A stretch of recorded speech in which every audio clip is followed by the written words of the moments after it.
听说宝山这里地炉其名有很多宝哦，而我今天就是要来寻宝的。第一站要来寻什么宝呢？看着这片好山好水就可以猜到，这里肯定也孕育出无数的美果，而其中有一种植物为数最多，就是宝山这里的香树喽。海哥你好，林叔你好，你好。我想说，我今天要来找个宝山的橡树。哦，宝山的橡树，你是系啊，你头是宝山的橡树哦。所以这是橄榄哦。嘿，橄榄树。为什么这个橄榄是宝山的橡树啊？以前宝山冇种到橄榄树。上海爸爸开始推广以后呢，宝山家了都已经种橄榄树，然后呢，后来呢，也是变成你宝山的特色。好，了特色以后呢，你的象征。是啊，还有台阶架呢，是让不加橄榄树呢选为你宝山的橡树。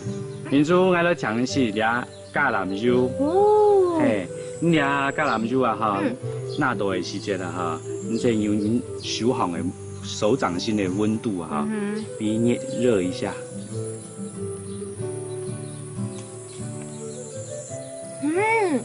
橄榄油吃起来不涩不涩的，特别是刚才。停留在嘴尖的时候还没有特别有感觉，可是现在喝到下面的时候，真的会有一点点这样辣，不涩这样子。嘿，原来品橄榄油有这么多学问哦！而且大哥说，橄榄树在西方有生命之树的称号，是一种很健康的植物呢。不过品种很多，有些适合直接吃，有些适合拿来炼油。但是像我刚刚头上这一颗是台湾的土橄榄，就适合拿来做蜜饯哦。民族，你也是教人来讲的橄榄香蒜甜。哦，有这么多种颜色哦。是啊。现在这个红色的是什么口味的？棕色的是辣的橄榄。哦，辣的。辣的，哎。橄榄可以做成辣的哦。对呀。我试试看哦。好，要小心哦。要小心哦。哎呦。真的辣辣的。系啊，又辣在我口下做。